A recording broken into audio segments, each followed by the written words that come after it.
चलिए आज उत्तराखंड की एक सरकारी भर्ती के बड़े ही अजीबोगरीब मामले पर नजर डालते हैं। एक ऐसा मामला जिसका नतीजा कुछ ऐसा निकला जो पहली नजर में तो बिल्कुल समझ से परे लगता है। और सवाल ये है कि आखिर कोई उम्मीदवार ऑफिशियल कट ऑफ से कम नंबर लाकर भी नौकरी के लिए कैसे चुना जा सकता है। ये एक पहेली है जिसे आज हम सुलझाएंगे, और वो भी सीधे हाईकोर्ट में जो दलीलें दी गईं उनके आधार पर।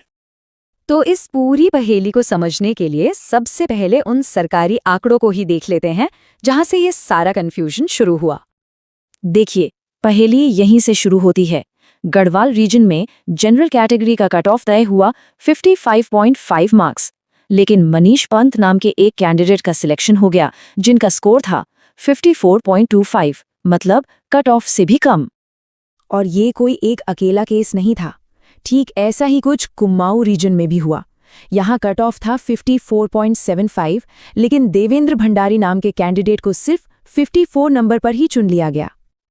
तो सवाल उठता है कि आखिर चल क्या रहा है यहाँ? क्या ये कोई टाइपिंग मिस्टेक थी, कोई गलती हो गई, या फिर कोई ऐसा नियम है जिसके बारे में आम तौर पर लोगों को पता ही नहीं होता? बस इसी सवाल ने इस पूरे मामले को कोर्ट तक पहुंचा दिया, और इसका जवाब छिपा है खाली पड़ी सीटों की एक बहुत ही खास कैटेगरी में। तो चलिए इस पूरे गड़बड़ी की जड़ तक पहुंचते हैं। इसका जो मेन सुराग है वो एक खास नियम में छिपा है, और ये नियम जुड़ा है अनाथों यानी ऑर्फन्स के लिए रिजर्व की गई सीटों से। तो देखिए, कहानी की शुरुआत होती है इन 49 सीटों से। ये सीटें जनरल यानी अनरिजर्व्ड कैटेगरी के लिए थी। अब इन 49 सीटों पर एक नियम लागू हुआ जिसे कहते हैं हॉरिजॉन्टल रिजर्वेशन या क्षैतिज आरक्षण। आसान भाषा में इसका मतलब ये है कि जनरल कैटेगरी की इन सीटों के अंदर ही कुछ सीटें अनाथ कैंडिडेट्स के लिए अलग से रख दी गईं।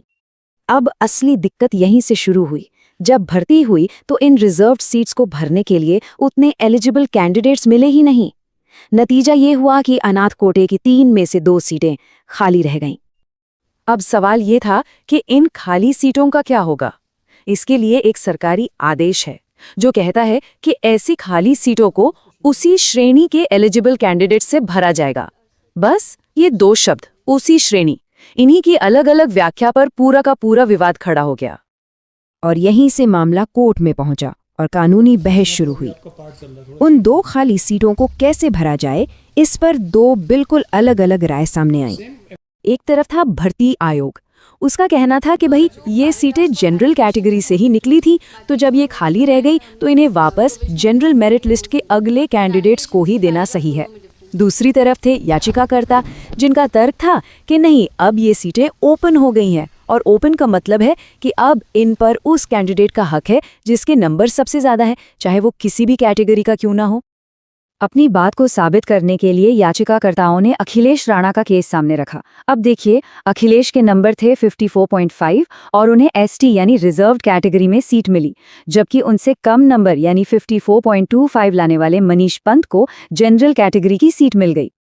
तो याचिकाकर्ताओं का पॉइंट ये था कि अगर वो खाली सीट ओपन मानी जाती तो अखिलेश राणा अपने ज्यादा नंबरों की वजह से उस सीट पर आ जाते। इससे क्या होता, उनकी एसटी वाली सीट खाली हो जाती जो किसी और एसटी कैंडिडेट को मिल जाती, और इस तरह पूरी मेरिट लिस्ट अपने आप सही हो जाती।